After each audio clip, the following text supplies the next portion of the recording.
Now, it's the busiest week in the music calendar, with Britain's biggest bands timing their new releases for the Christmas rush. But today brought a warning that the big earners are more likely to be pensioners than young wannabes.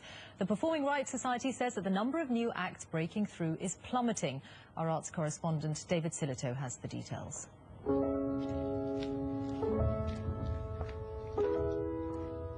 It must be strange going to school and then coming home talking about album deals. Yeah, it is. Like, today's been really weird, going from science revision to recording.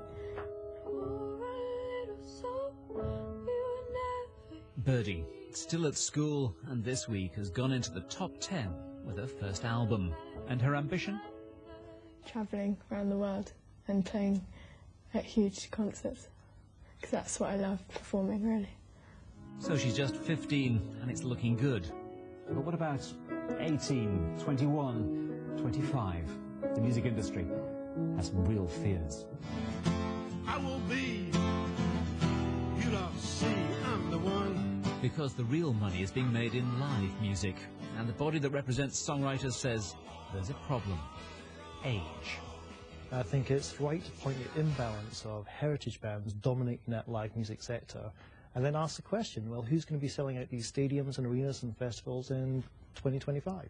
The figures are startling. In the top tier, touring over the last 10 years, you have the Rolling Stones, Elton John, Paul McCartney. 40% of those top acts on the prime US circuit are over 60. 19% are like U2 and Madonna, now in their 50s. In fact, 96% were over 40. Britney Spears was the only 20-something on this top 20 list. X Factor, for instance, may create fame, but long-term success? If you now have a hit with your first single, you're dropped. It's all over.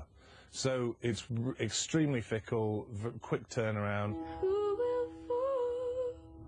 The number of songwriters is at a record high, but long-term, just who are going to be the heritage acts of tomorrow? David Sillito, BBC News. And let's take a look at the